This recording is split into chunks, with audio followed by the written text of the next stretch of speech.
finance ministry and central bank officials, debt management executives, and other experts from about 15 African countries are in Abuja from today for the first edition of the Debt Management Forum for Africa initiative of the African Development Bank Group. The two-day summit focuses on how to make debt work for Africa, looking at policies, practices, and options that are open to fiscal leaders on the continent. Now, joining me for a drill-down conversation on this is Dr. Kevin Urama. He's the Vice President in charge of governance and knowledge at the African Development Bank Group.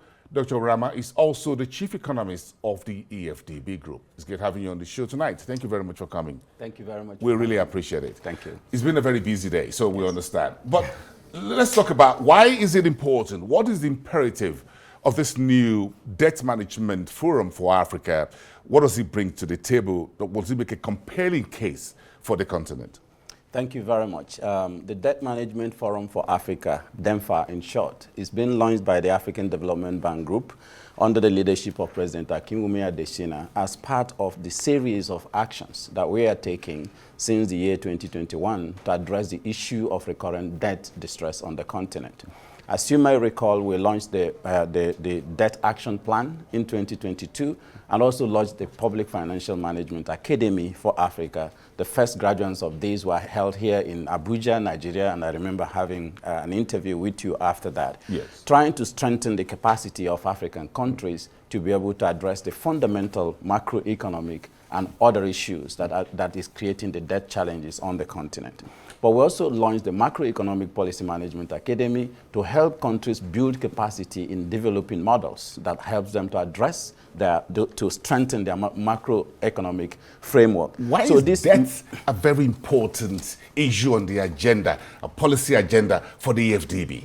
Yeah, why it's a big policy agenda for AfDB and across the continent is because, as we know, debt has been a recurrent challenge in the continent, squeezing the already squeezed fiscal space of the countries, diverting resources away from addressing issues around health, productivity, growth, and other investments in infrastructure towards debt refinancing.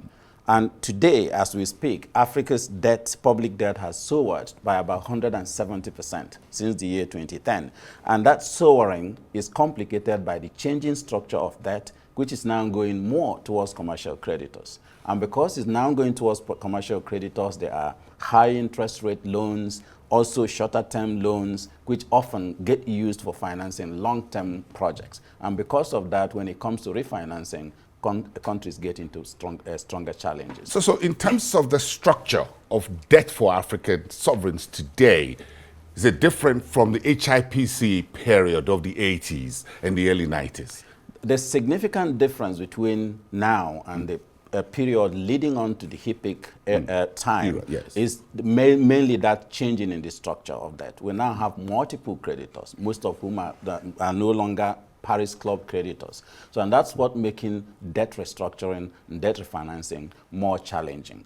And that is why the African Development Bank, here again in Abuja, worked with the African Union to get the African financial ministers, finance ministers and central bank governors to approve an initiative to launch an African financing stability mechanism. And this mechanism is to help African countries have an instrument that will address debt refinancing on the continent rather than running outside all the time when they have such issues. And this mechanism will now be presented to the Heads of State Summit in February 2025. Hopefully, when it's endorsed and established, it will actually become a system that allows Africans to be able to address this recurrence of debt challenges on the continent.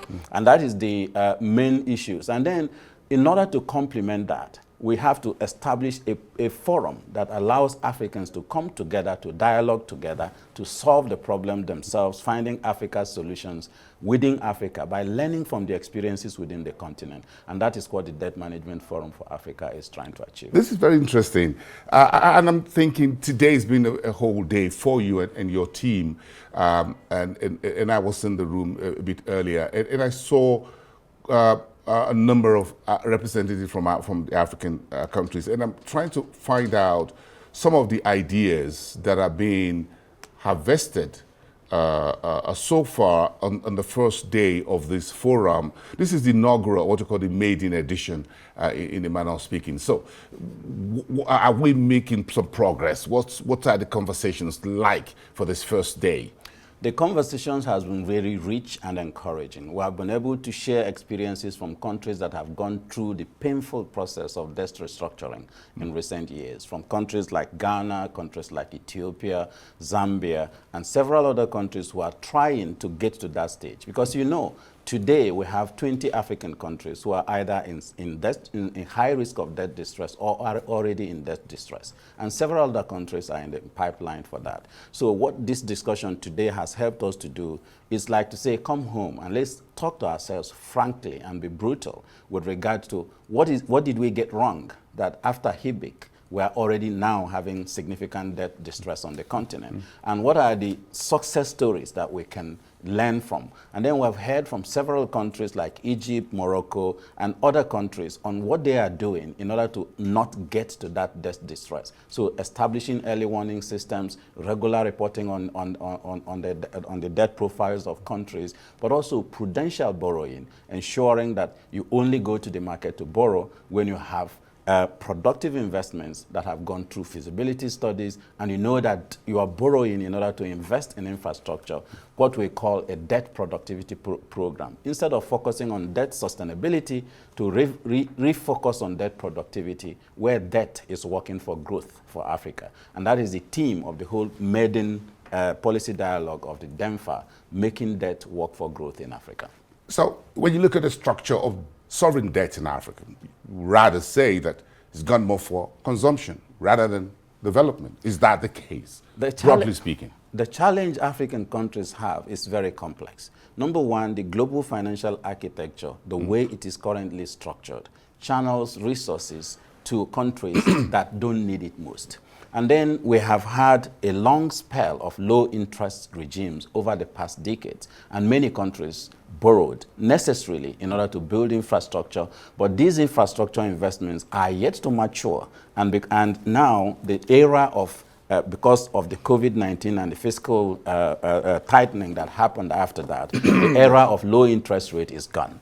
And now high interest rates are heightening, and then the cost of repaying debt, debt servicing alone is growing significantly, now at almost 13% of total government revenue. So countries now have to go to the market in order to be able to meet several recurrent and capital expenditures.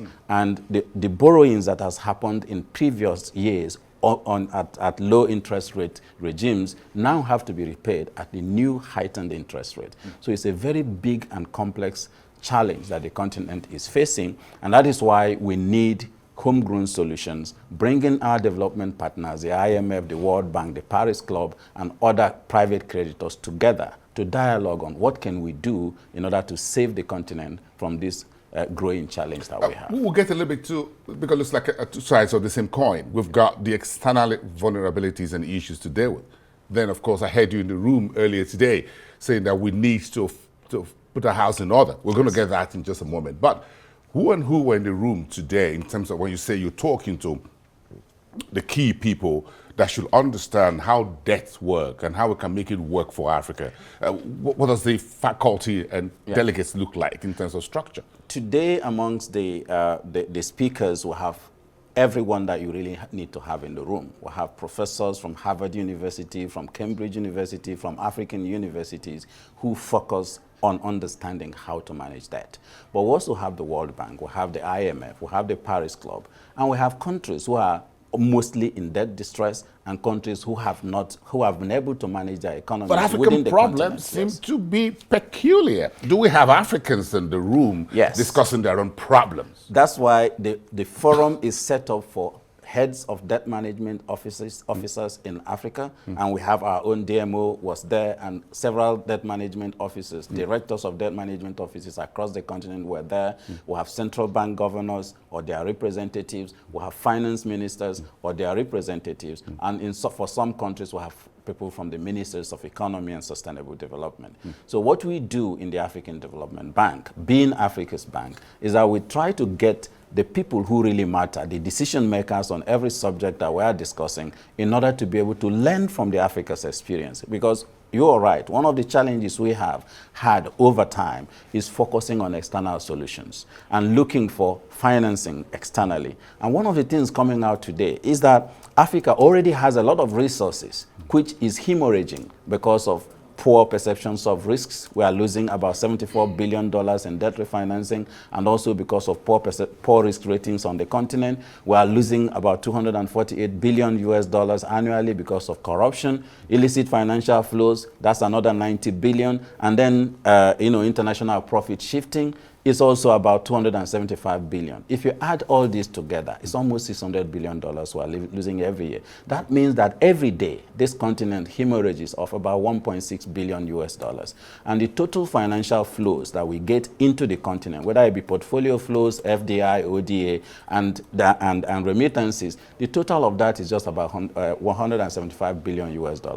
So we are losing 3 times more than what we're getting into this continent annually. So if we focused on macroeconomic policy management, and that's why I told you there is no alternative to that. If we block those hemorrhages and leakages on the continent, we'll have enough resources to do development. Just in a second, I just want to find out if we're making some progress. And I think last month or so, President Additional of the AfDB was in Zimbabwe for the Zimbabwe Debt Talk. He was there a couple of months earlier. It was, I think, he's in Zimbabwe almost at least 2 or 3 times a year, leading the conversation. And he's very strong that the world should no longer punish today Zimbabwe for what happened 20, 30, 40, 50 years ago. And I think that resonates with me.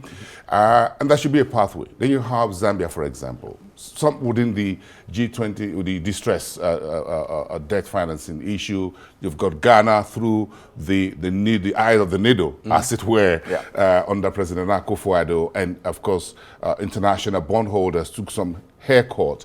You got Ethiopia opening up the economy, the financial sector, allowing foreign banks to come in, opening a new stock exchange of its own. So do you think the AfDB, we're trying to make some progress despite the situation we have ourselves in? If you look at all the indicators in the past 5 years, Africa is trending the right direction. And you've mentioned a number of countries that have done what I would say really impressively in terms of addressing their debt. You need to look at the baseline, where countries are starting. Zimbabwe, for example, discussions around arrears clearance was not possible before. But because of excellent work that has been done by the Minister of Finance, Mr. Nkube, working with us on remodeling their economy, finding key growth drivers in the economy, in agriculture, in mining, and other sectors, they've now become confident and having negotiations with all the existing creditors on how to repay their debt and address the issues about debt arrears clearance. And if you listen to that meeting between the president, who is a champion for them, with President Chisano, you will find that there's a lot of the key points, key milestones that the creditors and the government of Zimbabwe discussed that are already being met. And that, for me, gladdens my heart to see that Zimbabwe is edging towards a situation where it can re-enter the global financial market again.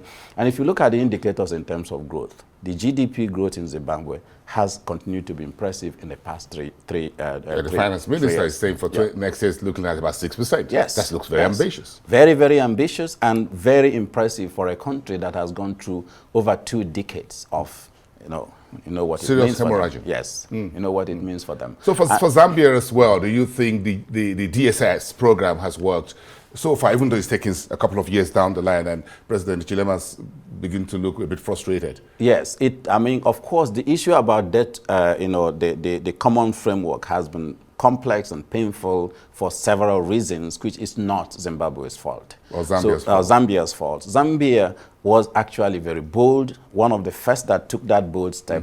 And if you listen to the Zambian delegation today and see all the reforms that has been put into ensuring debt transparency, sustainable borrowing, and others, they're actually setting a pace for other countries. And that is why we are bringing others, all of them together, so that they can learn from each other. And today they were discussing, and I was sitting there really very happy hearing African countries discussing how to put in place early warning systems to ensure that they never get into a HIPIC situation anymore.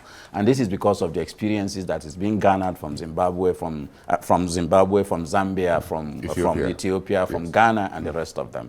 And you had sitting and former ministers of finance sitting there and sharing their experiences openly, the African way. I will call it the African fireside chat to address Africa's challenges. I love that. And then I took some notes earlier, and I'm just going to quote a bit from what you said, that the Africa needs to put his house in order. You said that we should focus on low-hanging fruits. You said there is no alternative to sound macroeconomic policies and actions. And you said we need to mobilize Africa's capital for Africa. Tell me, what are some of these, give me your ideas around this, where you think we should no longer, even if interest rates on borrowings come to zero from the global market, why do we need to put our own house in order in Africa? And what do we need to do in practical terms? In practical terms, the first thing is for us to tackle illicit financial flows and corruption. That already is hemorrhaging Africa 3 times more in financial outflows to what Africa gets in financial inflows. ODAs, FDIs, ODAs, portfolio flows, and remittances combined. Yeah. That already tells you this is a low-hanging fruit, that if we strengthen our institutions and regulations and we're able to stop this hemorrhaging, we'll retain almost $600 billion US on this continent. That's number one. Number 2 is domestic revenue mobilization. Today, Africa's tax to GDP ratio, it stands about 15%. Compared to about 27% of potential that we can have. But that is because you said we shouldn't raise taxes. You said government should not necessarily raise taxes. We should not necessarily raise taxes. What option do you have? We have several options in terms of broadening the tax base, improving the efficiency in tax collection so that those who are supposed to pay the taxes are paying the taxes, but also it involves improving the social contract between the government and the citizens so that the aptitude to willingly pay taxes, as you find in other countries, is Put in the layman's language, let the tax collected work for the people. For the people. In simple terms. And when it works for the people, people are willing to pay more. Because currently, in many African countries, there is implicit tax that is going on. Citizens sometimes build their own roads, seek their own boreholes, generate their own electricity, and do a lot of those things that governments are supposed to be doing in terms of public infrastructure. And that is why, again, we in the African Development Bank are launching a public service delivery index to help hold governments accountable for what the public resources that something close to governance index. Yes, beyond the governance index, because the governance index looks at governance as one indicator. But in this case, we are looking at all the gamut of public service delivery that governments are supposed to do in energy, in agriculture, in infrastructure, and in governance itself, in institutions, in education. And this composite index will help us to be able to create baselines for where each African country is. And working with the AU and others. Yes. Yes. When is that coming out? That will be launched in February 2025 at the African Heads of State Summit in Addis. So, and when that kicks in, it will become easier for citizens to transparently see where they sit with regard to the provision of public services. And the good thing in this is that we're not just focusing on statistics and numbers. We're also having household surveys to check with citizens how they perceive that public service. So the perceived index, for me, is much more impactful because I will be able to, as a citizen, to tell how I see the electricity company in my country. Are they delivering quality electricity? Is it affordable? Is it regular? And is it, not regular? Is it able to do what I'm expecting it to do? And that will help countries to be able to plan better in terms of where to put the scarce resources in order to develop and improve the public services of the countries. And then the question you asked again, one key area that we need to strengthen is in how we relate with our natural resources. Today, Africa continues to export jobs and export income by exporting raw materials. In this country, we export crude oil, but we import all the other petroleum products. And the price... You got my heart broken when you said, when someone said in the room that we export copper. Yes. Well, we import Copper substandard copper cables Copper in cables, Africa. yes. And I just left the room. Yes. Because I couldn't take it no more. Because I said that because I studied the copper industry and the copper mining industry in the Southern Africa region in my earlier years. Zambia, and Zimbabwe, and the rest of them. Yes. And controlling about 43% of the global raw copper market. That was just about, you are playing in a market of about $6.8 billion, the time I studied it. But countries like Chile buys that copper ore, raw copper, and changes it to copper ore, which is simply to grind it. And that copper ore market, the total global market jumps to about $99 billion. Dollars. So a factor of 10. And then other countries like China, Germany, and the rest gets that copper ore and converts it to copper concentrates. The market is in trillions. Then think about when you now add value and produce copper wires or semiconductors and other things. So basically, we are trading at the lower end of the curve, belly of the curve, at the belly of the curve, and rejoicing that we are trading. But we're actually, that study showed that beside gold and diamond, all the natural resources Africa exports, all of them, cocoa. The prices almost $12,000 a metric ton. Exactly. I'm going to pay more for the cup of chocolate. For the chocolate. And then the prices of all those has been trending down in real terms since the 1960s. Okay. Meaning that the more you export, the poorer you get. We've got about a minute to sum up. So give me about 30 seconds of 2024 AfDB group activities and what the outlook is for Africa for 2025. The AfDB has done marvelously in many ways in addressing most of the challenges of the continent. For me, the key highlights are three things. One is a study on measuring the green wealth of Africa. This is a way of trying to change how we try to address the measures of GDP to building the resources that we have, from DRC, natural capital, from Nigeria, from many countries we are awash with natural resources that today is not being accounted for in our systems of national accounts. So we're trying now to change the national systems of accounts to help capture that data so that our GDP becomes more real and be reassessed and rebased. So our rating will get better in Africa. Of course, our ratings will get better in Africa. That is one. Then the second one is the landmark approval that we got from the AUSTC on the establishment of on the operationalization of the Africa Financial Stability Mechanism, for the very reason we are discussing here.